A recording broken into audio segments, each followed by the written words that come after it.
Happening. What up, fellas? Hey, what's going on? What's going on? How's everybody doing today? Ask me after. It's a weird time for me right now because this is December, the week before Christmas, and even though most people their stockings are hung with the chimney with care, I'm focused on my fantasy football team. Oh, don't even get me started about fantasy. Yeah, Little man. Ricardo is not watching the show. No. Yeah. Little Ricardo straight. He's good. But how about you guys? How y'all doing? I'm doing all right. Just doing the same thing every day, just another day. So we got a lot to talk about. We probably want to just get right into it. Jameed, did you get a chance to share your thoughts about how your week was? Just getting ready for the holidays.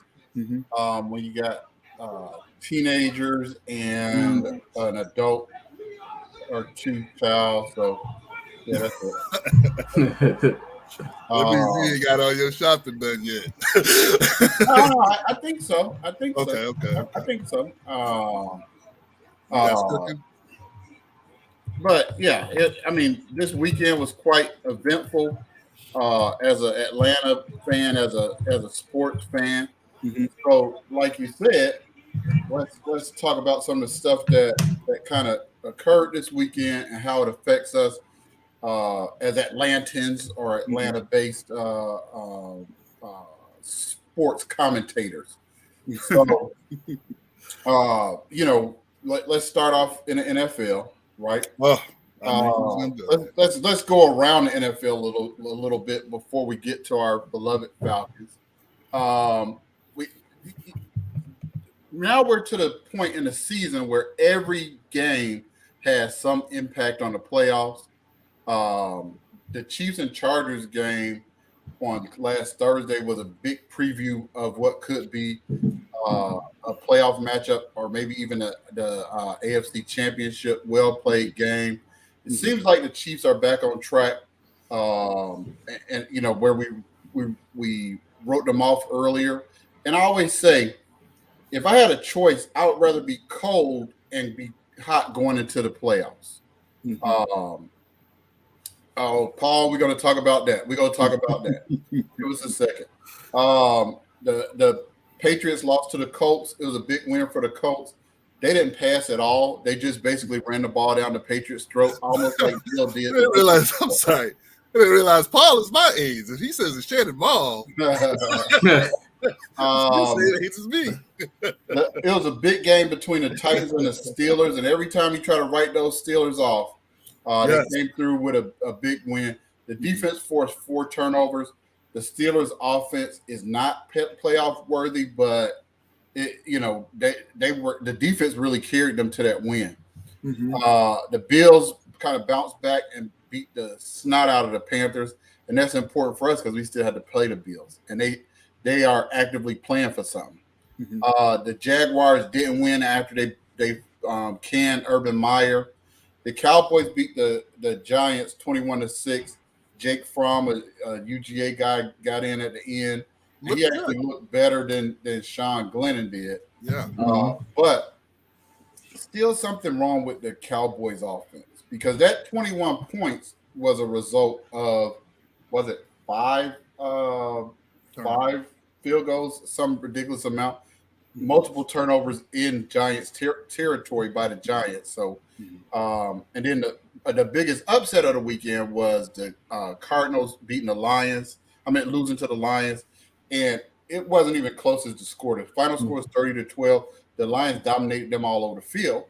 And guess what? That's our next opponent. So when you look at how we played good teams and how the Lions played good teams, despite the record, the Lions actually played good teams better. What's up, James? The Dolphins pulled out a game in the last minute against the Jets. They gave up a pick 6 and then they got a pick 6. So the Dolphins somehow have made it come back, and so it's like the best team we beat all year. Although they're like a totally different team than the team we won. Mhm. The Packers and the Ravens. The Ravens were without 17. That's not a whatever the audio equivalent of the typo is. They were without 17 players, and they played the Packers tough at home. Came down to the last minute. They decided that they scored. They got 30 with 42 seconds left, and then they decided to go to 2. And I heard people out there saying all the talk all day was about analytics.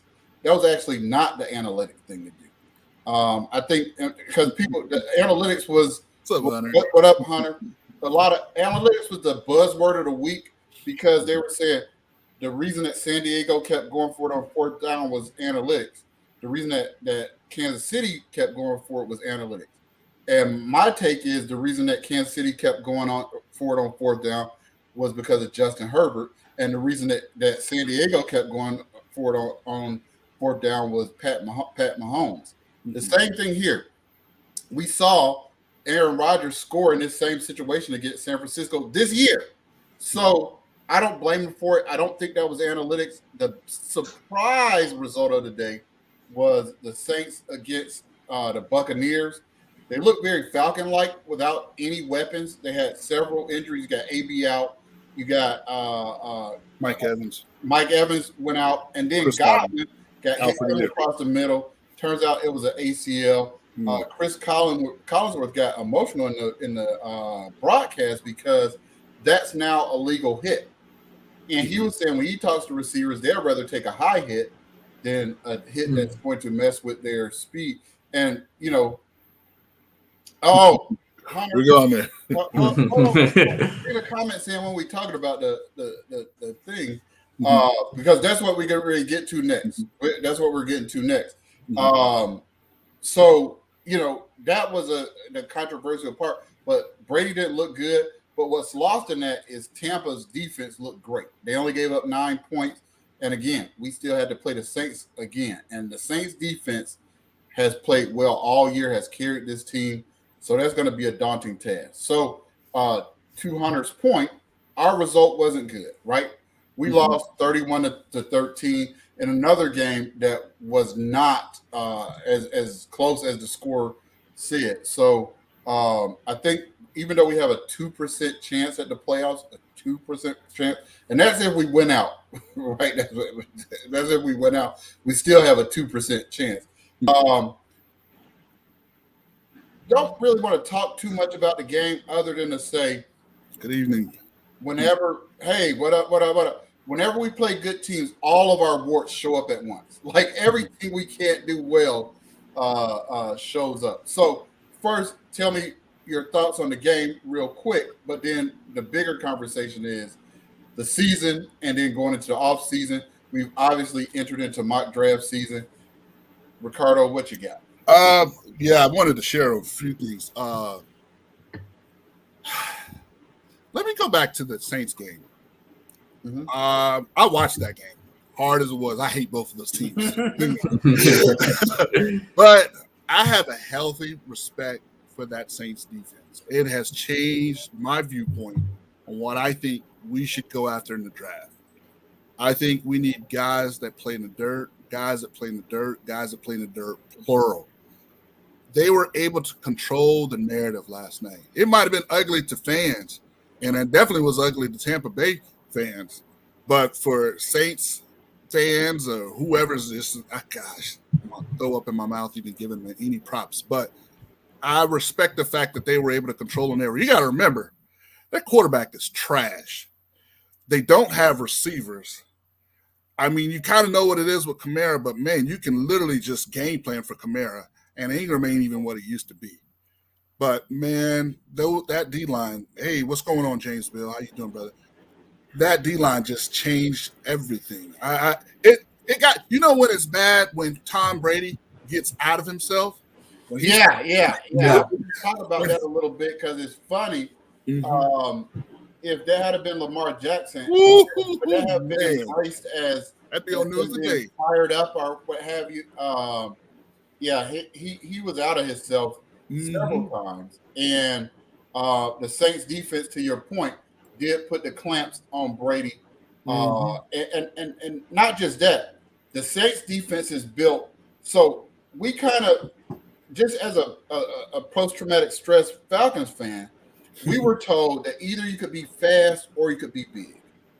And the Saints are like, actually, actually, you could actually, I know this is crazy, be both.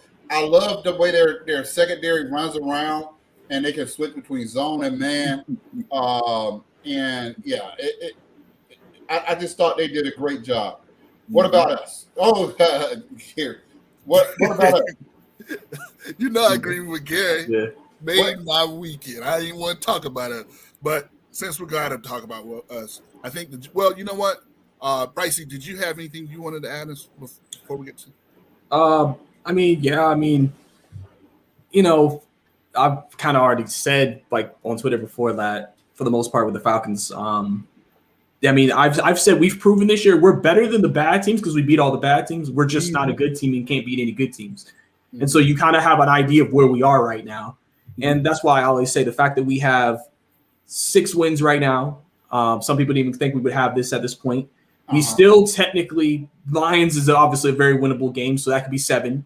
And then listen, we did beat the Saints early in the season, so that's a rivalry game, so you never know what can happen there. So there's a potential for 8 wins there. And if that happens, I'm sure if you think about an 8-win season in a year that the roster has a ton of holes, and this is first year under Arthur Smith, and they have salary cap issues, realistically, you're looking at it like, okay, well, if we ever do it with this, if we could just get the players in that we need, like you said, on the defensive end, who are big and fast, we can get the offensive line corrected, if we figure out what's going to happen offensively, then you have some hope there going towards the future. Because obviously, I think this season definitely gives a good perspective on where we are. We're not bad. We're not as bad as the bad teams, but we're not better than good teams.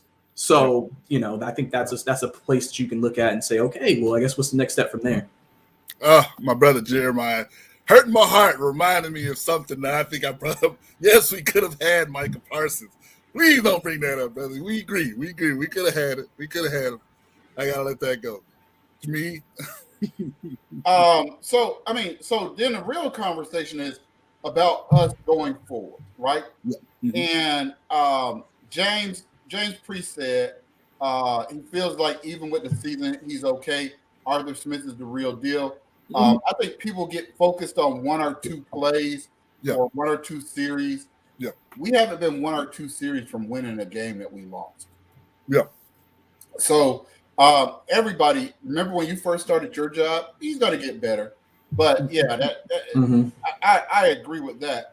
But the real question comes back from Hunter, our brother over at Around the Block. Friend of the show. Frequent show guest. He says, can I get smart minds to explain to me why people are so terrified of the word rebuild whenever y'all get a chance? It's a talking point on Twitter now.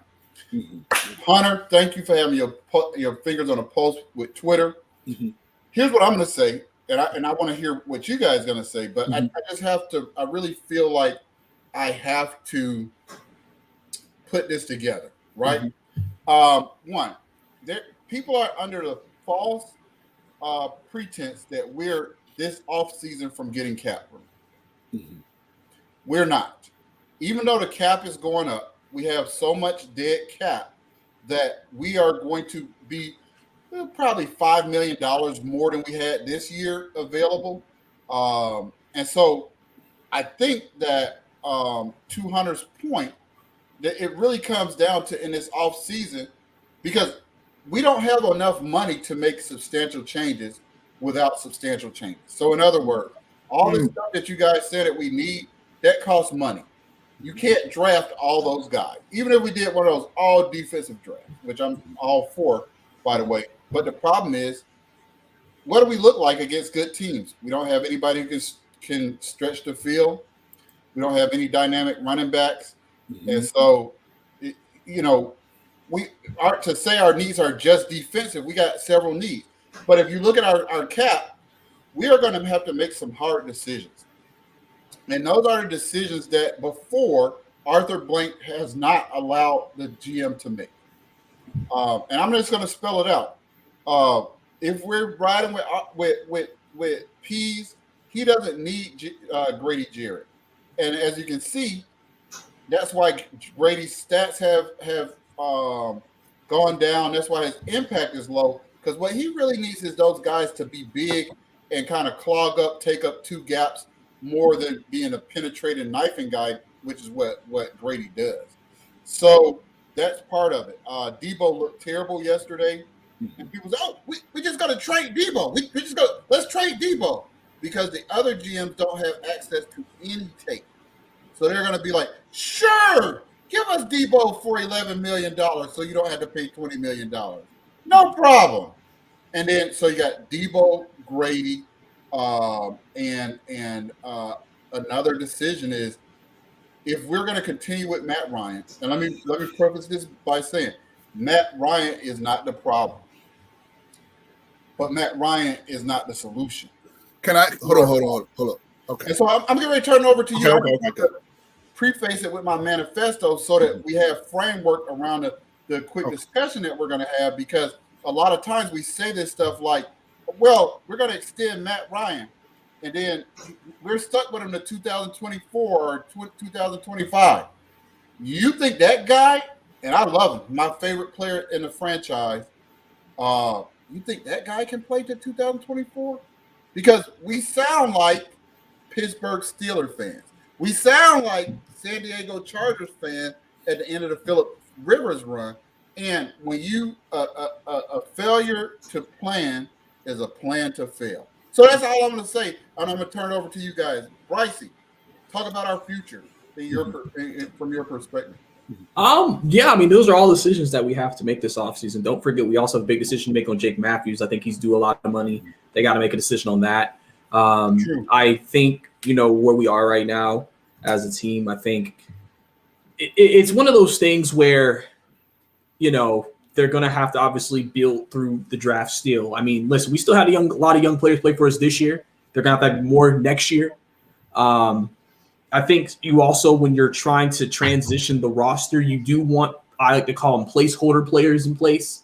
That's kind of what Matt is right now. If we did make that transition quarterback placeholder for the next guy, or if we went to get more on the line, Grady may be someone who's like, okay, one more year just to get some more guys. And then, okay, we may be able to let Grady go, just depending if they feel like that's this year, and then they can move off of him going into this offseason or another year after that. So I think, the Debo one, I think everybody's pretty much like, I'd rather have Mykal Walker starting, because from what everybody sees, they're like, I have no reason why he's not hitting in the field. Right. So I think, and not just Mykal Walker, a lot of our young guys, and one of my comments on Twitter was, there was a disconnect, and let's see, now that we're virtually eliminated from playoff contention, are we going to play some of those young guys more? Because we need to see what we need to draft. So go ahead, Bryce. You just made such a good point. I wanted to jump in there. Oh, yeah, definitely. I mean, listen, with Eric Harris out for the year, Jalen Hawkins is going to be the starting safety for the rest of the year. And, hopefully, like you said, with us kind of being out of the playoffs, do we see more Richie Grant? We got to see what he can do. We guys are all trying to figure out what we have. And then you can go into the offseason if you're Terry and think, okay, this is the cap, this is the situation, this is what we need to do. And to your Matt Ryan point, I always said if they extended Matt, I don't think it's for him to play the rest of the contract. I strictly think that's for cap freeing up, just to help free up cap. And then again, if they're going to move off to the next offseason, obviously you want to have a plan for that. So maybe you keep Matt for the year just to make sure that you have a plan for that. But if you feel like that's a move that you feel like you can make and successfully still have a decent team filled it together, then I understand that as well, because it's not like it's like people are saying tear the whole team down. Well, we're currently in a rebuild, and we are still kind of tearing the team down and changing. It's just not going to be a quick fire everybody and then bring in a bunch of new people. It's going to be a slow change over while getting those players that Arthur Smith wants, figuring out what's best for this team and what they need moving forward. So I think if they figure that out, the Falcons are, again, 7-8 wins this year. If they finish with that, I mean, that's something to build off of and say, okay, well, if we get more talent in here next year, what is next year going to look like? Okay, you guys want me to be the bad guy tonight. That's fine. I can do that. Question, Professor, help me out. I'll just go ahead and kill the elephant in the room right now. If we were to cut Matt Ryan next year, How much will that affect our cap situation? Because I just want to start this off by prefacing that I have no issues with Matt Ryan, the player. I never have. He's our best quarterback, our best player we've ever had for what he's done to us. Thank God for giving us Matt Ryan. Thank you for your service. Having said all that, I have severe issues with this contract, and I have had this for about 3 years now. So, Professor, it's a complicated thing. It will have to be a post June 1st cut. Yes. Right. I know you're talking about that. Or trade. And so, but what that would require is a team that would be willing to, because what people forget about those June 1st, even when it's announced in the offseason, they can't set foot in that facility to June 1st. Mm-hmm. So, or June 2nd, really. Mm-hmm. So that's a lot of OTAs. Mm-hmm. So you're asking a guy, and it's only a handful of teams that really would think they're a veteran quarterback away. Mm-hmm. And like maybe two. I think people are overestimating. I'm not saying Matt is only better than two quarterbacks in the NFL. That's not what I mean. Mm-hmm. What I'm saying is, who is only a couple of teams who would have the cap space to make that trade. Mm-hmm. So whether it's a trade or a cut, it's going to be a $23 million hit this year, which is less than the $45 million hit. Exactly.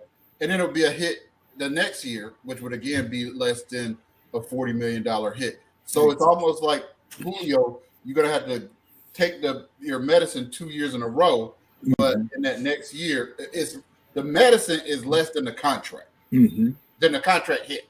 Mm-hmm. So yeah. So all right. So follow me, guys. This is just Ricardo's opinions. This does not necessarily reflect the opinion of Jimmy, the professor, or Bryce. Right? Your employers. I love Matt Ryan. I can't preface this enough. I'm grateful for what he's done for us, but because of the contract and because of what Jimmy just shared, he has to go. Now, what has helped me even get more to that point is two things. Number one, I've seen what's good, Country Bros. What's good, man? Mo Cheese, my brother. Hey, what's going on? I've seen our next quarterback. Unfortunately for us, he's not going to be available to 2023. Our quarterback currently is due for another year at the University of Alabama. I would do anything high to hair to make sure we have working terrible enough to make sure we're going to a severe tank. So yes, severe tank, which I was for this year, by the way. Yes. Well, that's actually I was going to touch on your point. That's interesting because here's the risk if you do that. Mm-hmm. Here's the risk. Mm-hmm. If they severely tank next year, win like 2-3 games, that's Arthur Smith's second year. If they don't win that third year, Blake might fire him. So you're really hoping if you do that, Bryce Young is hitting from game one of that year. No. Because if you don't, because if he struggles, if he struggles and the Falcons are bad that third year, everybody's going to be calling for Arthur Smith's head, and that's the pressure you're going to create doing that. Yeah. So you got to be careful with that. You better have a good team around Bryce Young if you're going to do that. Exactly. Number one, that's what the focus is on, building a good team. But number two, no, I do not plan on winning. Let me finish this. In 2023, I don't plan on winning because I don't believe in that. About the NFL and the media and how things work is a new quarterback. Boy, they cure a lot of ills, which kind of goes to my second point, though. I actually think that I found our quarterback for next year.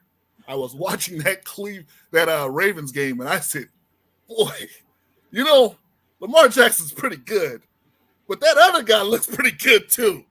And if we're and from watching what I know what Arthur Smith can do with a mobile quarterback, which is what he's always wanted, I would love to see that guy in our offense. Huntley, you guys saw him? I know y'all saw the game. He looked really good. Yeah, but I don't think about it. Think about Lamar's style of play, and think about how cheap Huntley is. Mm-hmm. Why in the world would the Ravens trade a guy who's that cheap? Number one, there's a few reasons why. Number one, politically. I'm going to tell you what quarterbacks hate. They hate the quarter. I'm telling you, listen to me. Quarterbacks hate competition. They say they don't. They're supposed to say that. They don't want, if Lamar Jackson's going to get paid what he's going to get paid this year, and if they believe in Lamar Jackson, they cannot keep this other quarterback even though sensibly it makes sense that he does. I don't Not think this year, not now. It's just a perfect storm. It's just, listen to me. Hear me. You just got to trust me. This isn't one of those, oh, I don't know, I'm not sure. This is just one of those, it either is, it isn't, we'll see. But what I'm telling you is they're not going to be able to keep this guy because they cannot pay him. They can't pay him and pay Lamar. They're going to have to They pay don't him. have to pay him. No, they have to pay Lamar next year. They don't have to pay the rookie undrafted free agent quarterback. No. This is what I'm telling you. I'm not the only one who just thought of this.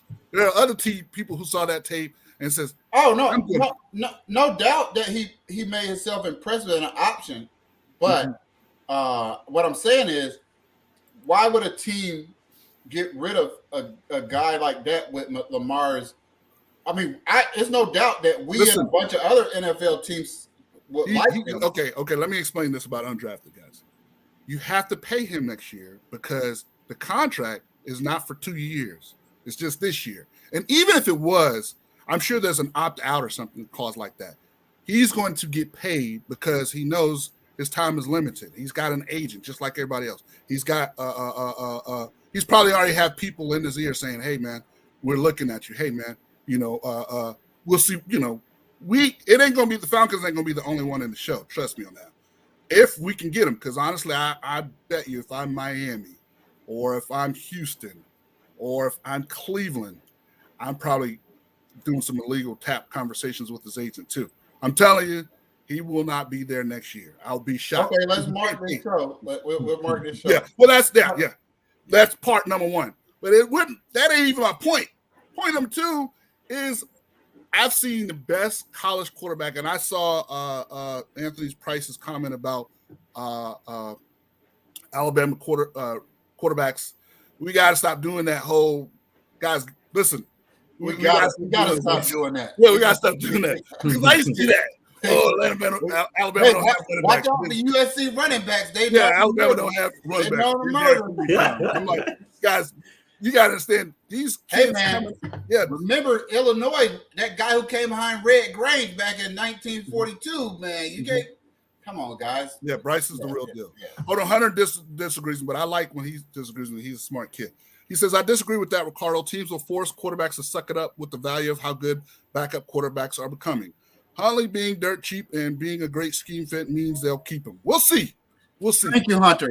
Yeah, I don't agree, but I'm going to have to say. I help Brad Ricardo when it doesn't happen. But I like your plan. I just don't think that. Well, anyway, the point of it is it's not so much about the quarterback for next year because we're thinking of 2023. If you don't get anything out of what I'm saying is because of Matt Ryan's contract, he cannot. We have to do the cut.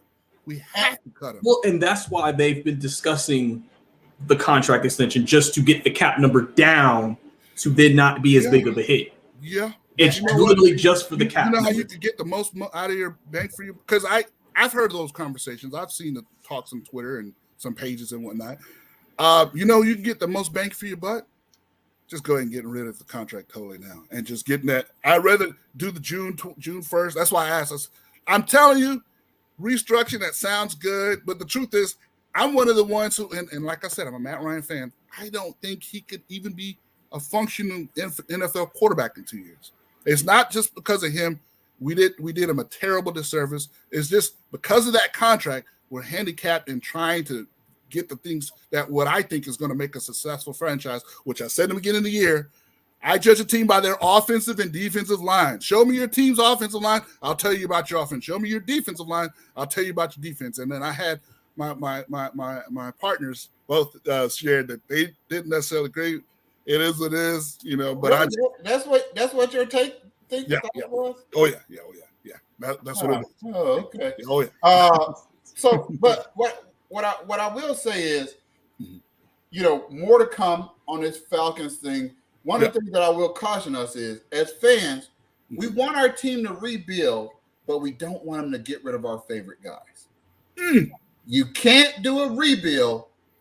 You cannot do a rebuild other than Freddie Freeman and the Braves and not get rid of several favorite guys. And so we're saying oh, we should do this, but let's make sure we get Matt back. Grady, maybe it's not really Grady. Maybe it's just the thing. And maybe, listen, a rebuild, it's nothing against those players, except for Debo. But it's nothing against those players. It's just we need that money to get players who can actually play in the scheme. So I appreciate you guys stepping out on the limb. I know people are going to don't say that, James Priest. Don't say that. Don't say that, James. Don't know that. There's the ban button. Don't you ever say that. Just say it. Yeah, I mean, supposed to be my boy. People are not having these conversations that we're having because they want to get views and they don't want people to get mad at them. And when you look at the Julio situation, and it's not like James, you on the borderline, buddy. When you look at the Julio situation, all these people are like, happy Julio is, man, Julio the best player you ever saw playing the game. He's the best player who ever put on that red and black uniform. Plus, that's bad juju to do that. That's bad juju, bad karma. But don't do that. But the takeaway is, let's not get caught in that Julio. If we get a line and we get a top 5 defense, and then we get a running back, then we get another wide receiver, then we get another this, then we get another that. Look what Tom Brady doing in Tampa.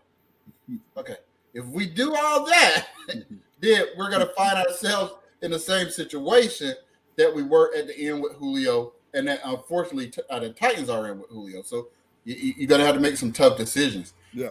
Speaking of tough decisions.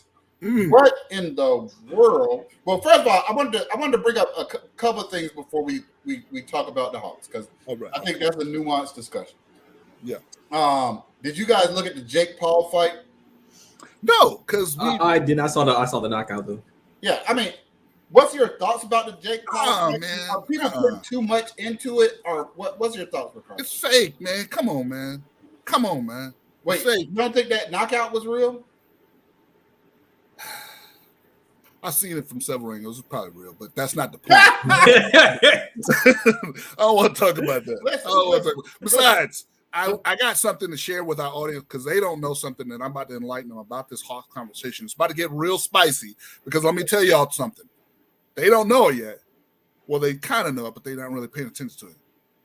Bryce, Jameed, and myself think 3 different things when it comes to this Hawks thing. So this should be even spicier than the conversation we just had. You know, Bryce is the super fan, so we're going to want to get his insider expert. My take on the Jake Paul, the brother is working the system, right? Mm-hmm. And James, to your point, he should delay stepping in the ring against a real guy as long as he can till he can get as much money as he can. He ain't hurt nobody.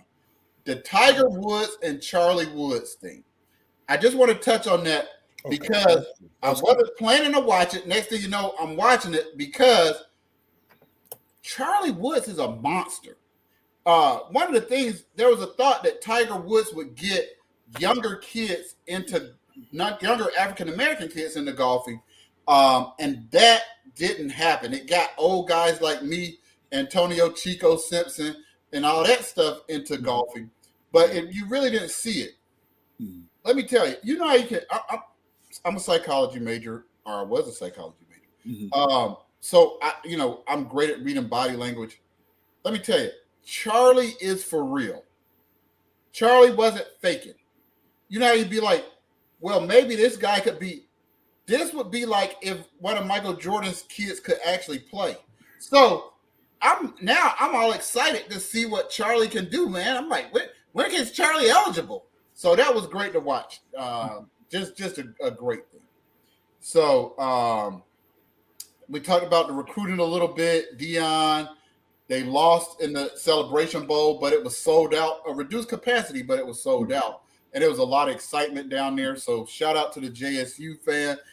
Congratulations to South Carolina State for winning the championship. So they kind of got washed out a little bit. But I saw some posts that were like, "Where's South Carolina State? Why Dion get?" Whoa! We're on the same team. Don't do that. Don't do that.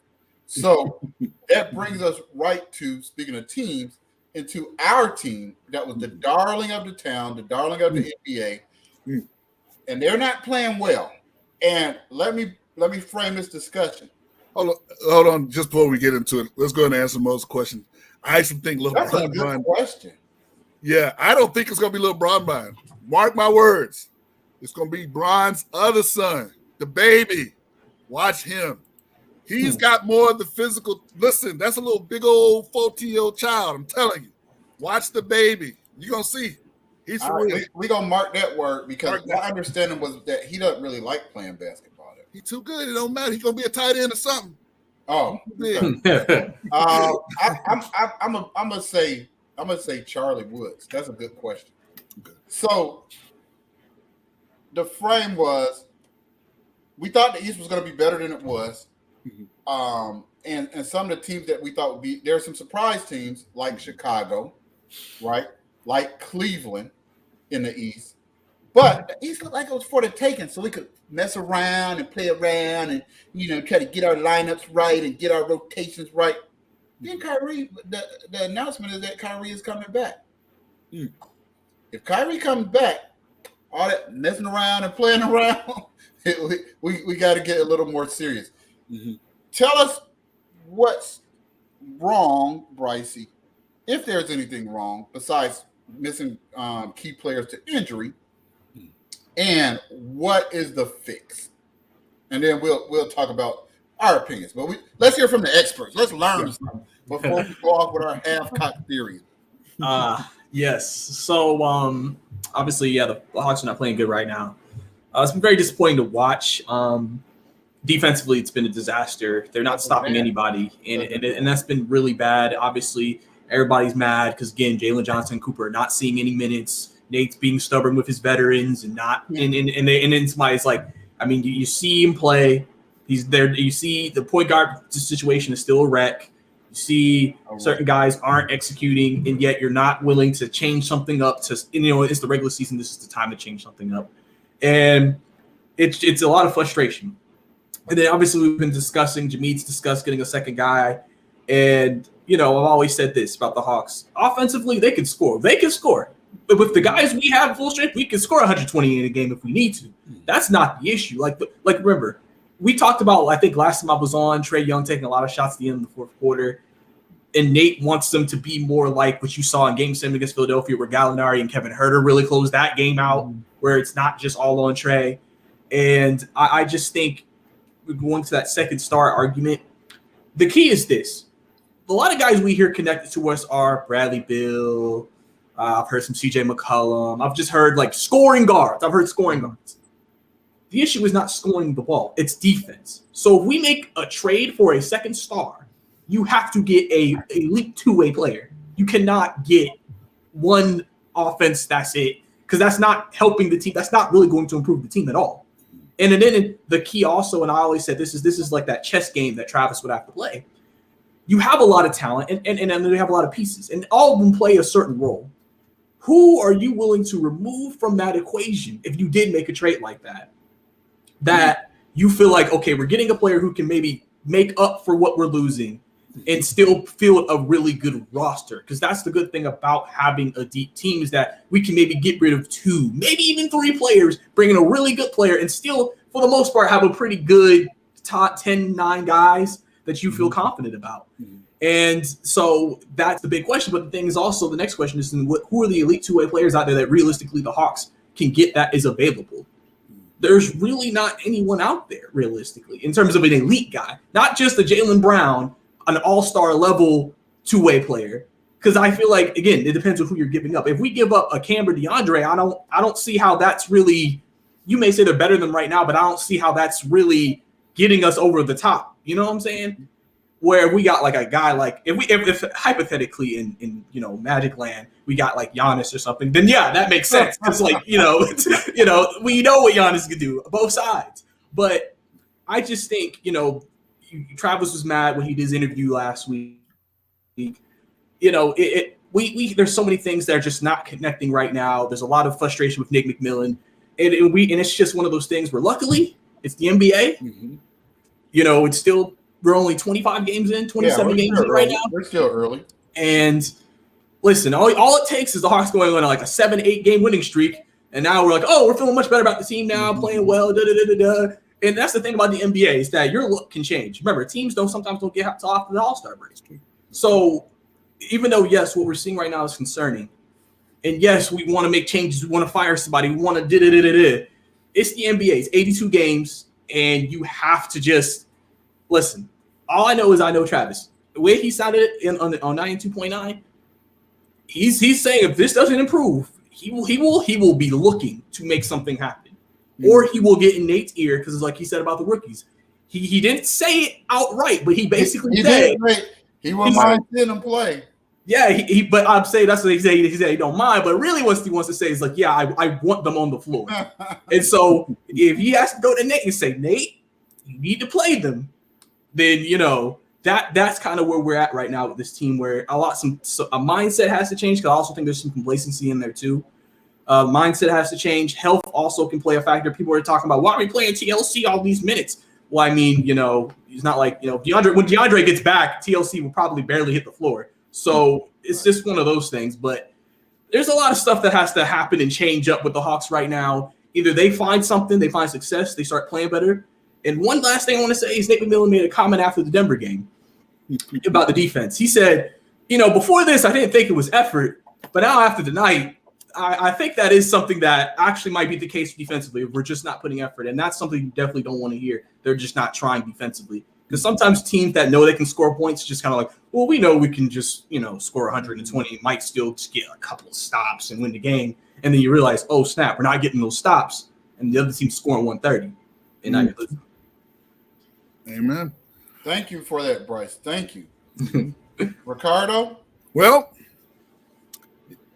once again, I ain't going to say I told you so. I'm not going to use that verbiage. It's rude. But I will say this. I think Bryce was on when I first shared this. I said, listen, man, I know you guys let the media got you guys trick your minds about who Ben Simmons is and how he would fit for this team. I'm just throwing that name out there. There's a couple others, but I'm going to start with him. He fits the bill of what we need. Listen, defense is a premium. And if you can get an on-the-ball stopper who can help facilitate the basketball, who doesn't need shots, don't want to take shots, we got shooters galore. Listen, I'm telling y'all, I know that it was not a popular opinion when I brought it up, and I think Jameed co-signed it, but this team... Wait, you brought it up and I co-signed it, or I brought it up? No. I brought it up. Ben Simmons, I brought it up. You brought up... Let me tell you who you brought up. You brought up that boy from the Knicks. I brought Ben Simmons up. Nobody brought up. That was during the Knicks series. Yes, and I brought up Ben Simmons during the Philadelphia series. I said, listen to me.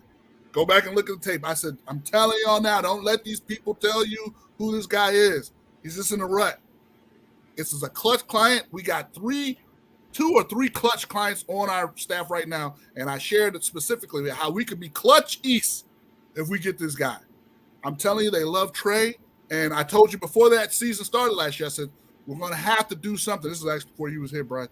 I said, I'm telling you from my guy Barlow that we had on here a few months back.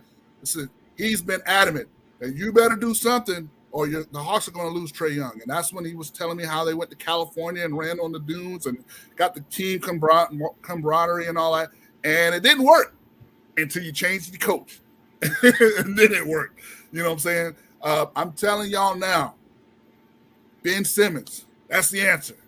If you think Trae Young is good for us now, imagine Trae Young when he doesn't have to be the primary facilitator, where he can do like Steph Curry, literally, like he wants to, and just run off of picks, back and forth. Where did you say that Trae's most deadly effective his shooting range is? Where? He is the highest corner 3 shooter in the NBA over the last 2 seasons. The problem is that is the least likely place for him to take a 3-pointer because it's hard for a point guard to dribble into the corner and shoot. Exactly. So he really has the ball all the time. People told me that Bogey could handle the ball, and I think against very weak guards he can. Yeah. But whenever he that's not his strength. And the thing is, everything that we hoped that John Collins would become this year, he's pretty much become. He is. So you can't ask for more from John. Maybe they could run some more plays for him, or what have They you. should do. But John is playing excellently. So if John is playing excellently at below the max, and Trey is playing excellently and he's going to get the super max, I'm not one of those blow it up type of guys. I'm not. But I just feel like that we are missing something, even when we're fully staffed, when everybody is not injured. I think we have a hard time doling out minutes. Nate gets something in his mind, like, oh, Cam is better with the second unit. And so we don't care what plus minus we get out of the first unit because Cam is better with the second unit. So I think there's some flexibility. But Nate showed in the playoffs last year that when somebody taps him on the shoulder, he does listen. And now Bryce's point that he kind of made is true.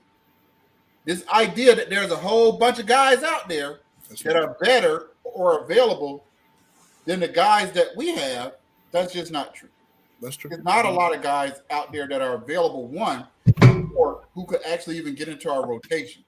So when you start, proposing these ridiculous trades, let's get Devin Booker, let's get Devin Booker and Chris Paul for double O, or all these fantastical things. You have to really be like, who is actually on the trade block? And like to Bryce's point, it's too early for hardly anybody to be available on the trade block, to be honest. And then from that, which one of these guys can actually help your team? Because the guys that are available don't really help the team. Like the guys that I've heard are available, I agree with Bryce. They're going to have to make some kind of decision in Boston. It just does not seem that Tatum and Jaylen Brown play in the same position when there's this positionless basketball. It took 3 years to figure that out. I could have put them after a couple weeks. Right. Like Giannis was like, yeah, bring me some of these positionless guys right down here in this post. Bring some more positionless guys right down here in this post. Positionless basketball is a nice theory, but it's not accurate to winning basketball. That doesn't mean you have to have traditional people in different positions. But sometimes when you have duplication, which was some of my worries about the Hawks coming into the season, with Bogey and Herter and Cam and DeAndre playing essentially the same types of positions, like how do you determine those who gets to? And those guys need run. Those are not guys who can come in like a 3-point specialist and be like, oh, we didn't play this guy in 2 weeks, and then he comes in and hit 10 threes to make us win the game. We don't have one of those guys. We don't have one of those designated shooter guys who cannot play. And maybe we should have one, because I think that kind of affects how we get our rhythm going. But it's not all these people that you want us to get, they're not clearly available. So that might be part of the problem. And I have one more point to make too. I know one of the big issues I think sometimes we talked about early in the season was sometimes the closing lineup. Because obviously we have all these options, and who do you want out there, who do you not?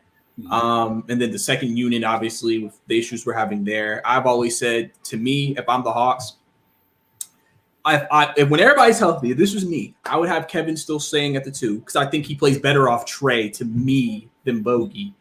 I also think in the second unit, if this was me again, I would again have Sharif Cooper being this backup point because not because of scoring, because it's because of his playmaking.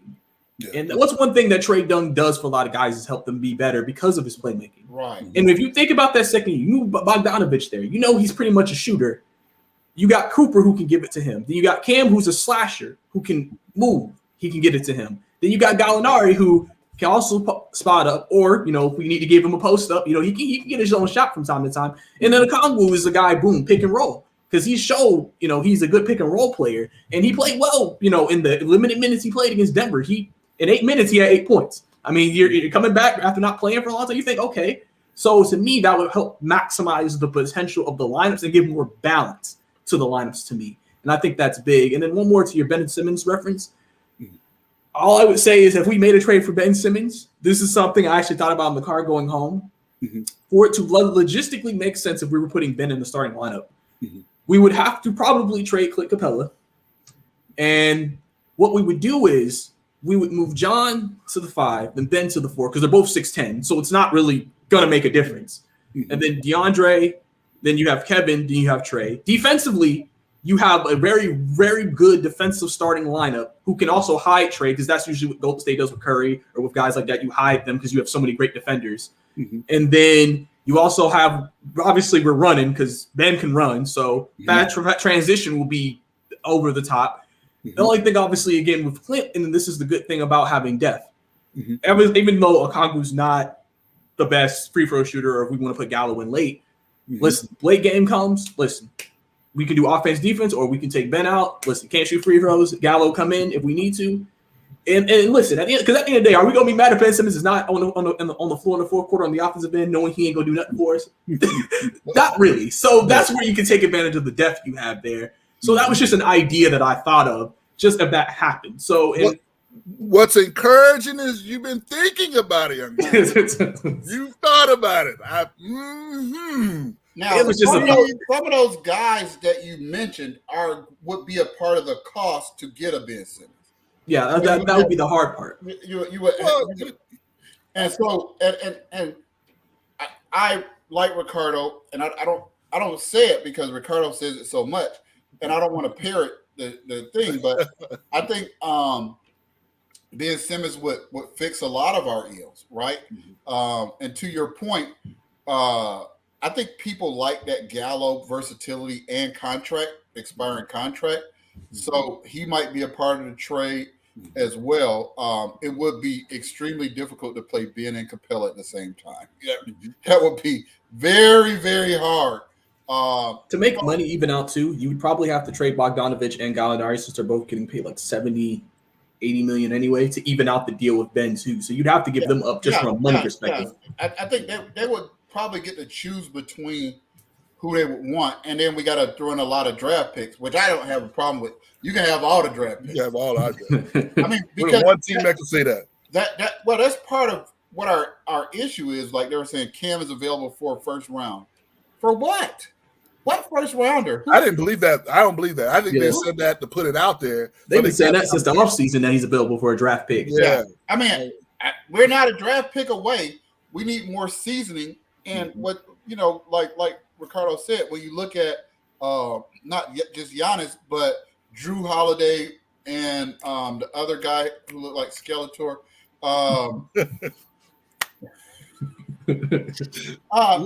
Those guys are 30 years old. So we're trying to do something that has never been done. We don't even have anybody besides Gallo on our team that's 30 years old. So Lou Will. Oh yeah, Lou Will, who Nate insists on playing in front of Sharif. But yeah, I mean, I think there's multiple ways to look at it. But I think we're a young team, but you got to keep us interested. And like Bryce said, when they were saying they were complacent or something like. I'm like, y'all didn't win nothing. Wait, y'all complacent for you. Yeah. And that's the struggle with young players in general. Yeah. It's just complete because they have a good year, and it's hard for them not to. Oh man, we were balling last year. We're gonna ball again next year, because that's what happened to Tyler Hero. Balled out first year. Oh, I'll be great next year. Bad second year. True. Now he's back to being Tyler Hero because he had to be mentally get back into shape. He does look good. That's the big thing with a young team is that. We're not veteran battle tested years and years and you know what I'm saying, we know what it takes every year if we want to get back. It's like first year of success, they're just like, oh, I think we can make it back. Yeah, we have all these guys, and then wait, dang, regular season's kind of boring. Oh, we're 13-13. Oh, we'll turn it around, and if it keeps up, it's just like, okay, guys, like when are you gonna? Right, yeah. Let me throw one more thing at you guys both before we close, because this is the other elephant this season, and we can have this conversation for football too, but just let's keep it basketball. Where are we at on this COVID thing? What's going to happen? Ideally, it seems like the smart play would be, you know what, maybe we should pause things for a couple weeks. But we know that's not going to happen, and we know the reason why is because we're still paying the receipt for last season. Am I right? So last year. I'm sorry. Last 2 years, right? Last 2 years, yeah, last 2 years.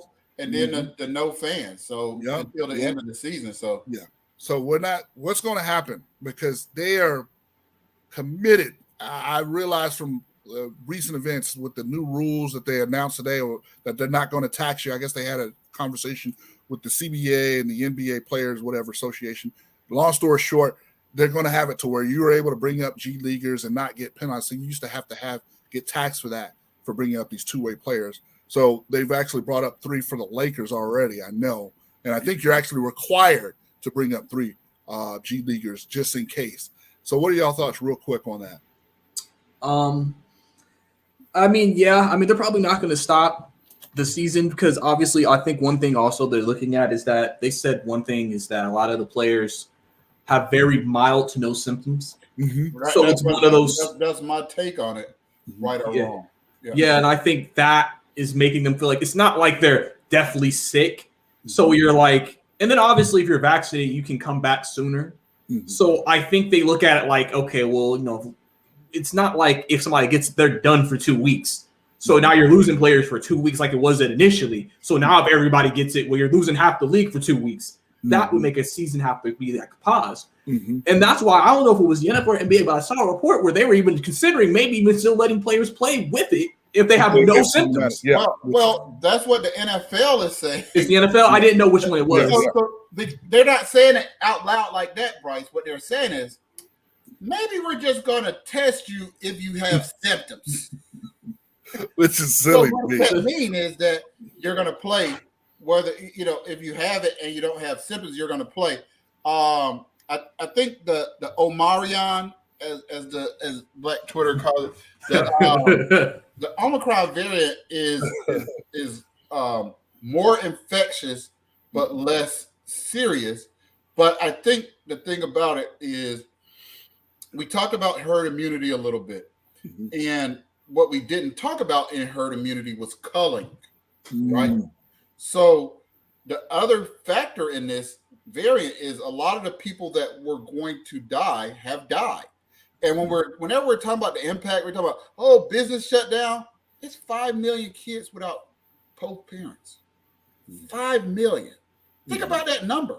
So a lot of the people who would be susceptible hosts, without boring you with chain of infection stuff, right, Ricardo, is a lot of those susceptible hosts have unfortunately already passed away in the other variants. Yeah. So it's almost like a gamble. Like this may get us to somewhat of a herd immunity, because I have given up on not getting this variant, even with a booster, right?